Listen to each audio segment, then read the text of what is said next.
Hello and welcome. Today we're diving into a guide on security from Ingersoll, a name that's practically synonymous with keeping things locked down tight. But as you're about to see, real peace of mind often starts with the basics, in places you might not expect. Okay, so let's get right into it. The guide we're looking at is called A Comprehensive Guide to Ingersoll Safes. So naturally, you'd think we're about to talk about those big, heavy, uncrackable boxes you hide your valuables in. But well, there's a little bit of a twist. Yep, that's right. The guide pretty much immediately pivots to the unsung hero of the security world, the humble padlock. And when you think about it, it makes total sense, doesn't it? Before you can secure an entire building, you've got to be able to secure the gate.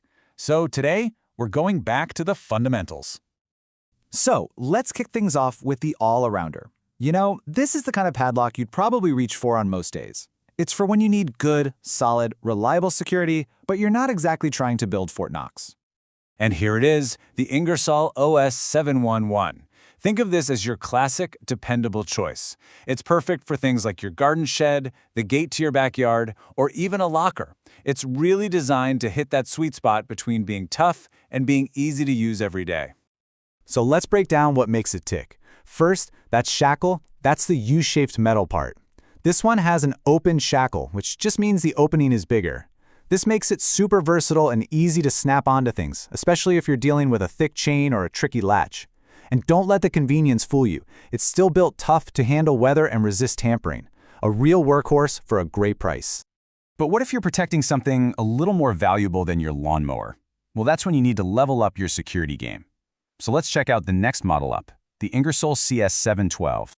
And this quote from the guide really gets to the heart of what makes this lock so much tougher. It's all about that closed shackle design. See, by shrinking the amount of metal that's actually exposed, you're giving a potential thief a whole lot less to attack with their tools. It's a simple idea, but it's incredibly effective. So what does this all mean in the real world? It means a serious jump in security. You get that tougher, less exposed shackle, you get better resistance against lockpicking, and it has this really clever feature where you can't actually take the key out until it's fully locked. This makes it a fantastic choice for something like a warehouse or a big shipping container. All right, now we are entering the big leagues. For those high-risk spots where security is just not negotiable, Ingersoll has a professional-grade beast, the CS700. The whole point of the CS700 is pretty simple, to give you the absolute highest level of protection you can get in a padlock.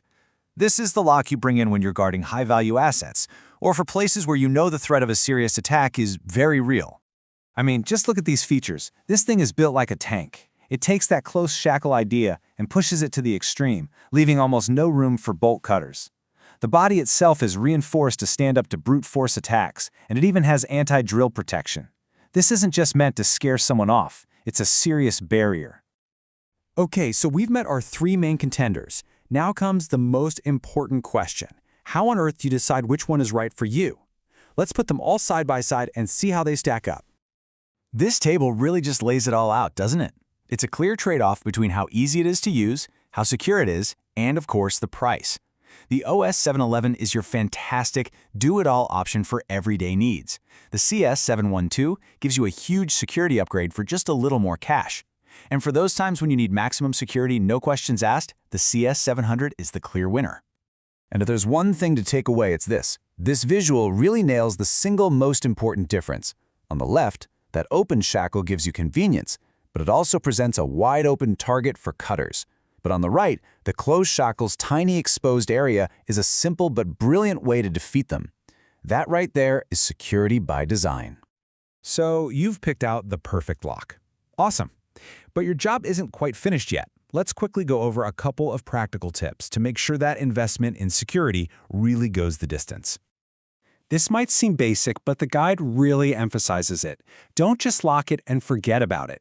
Every now and then, give it a quick inspection, keep it clean, and, this is key, use a dry lubricant. Don't use oil because that just attracts dirt and grime. A little bit of maintenance will make sure it works perfectly when you need it most. It's that moment of panic we all dread, right?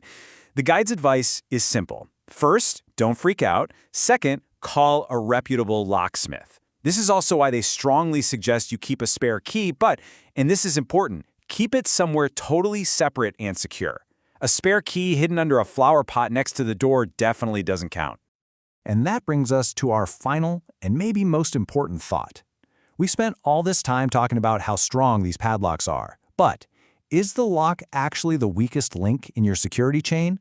Or is it maybe the flimsy little latch it's attached to? Or the rotting wood of the doorframe? Or maybe the fact that a window is left wide open just around the corner? A great lock is an amazing start, but it's just one piece of a much bigger puzzle. So what does your puzzle look like?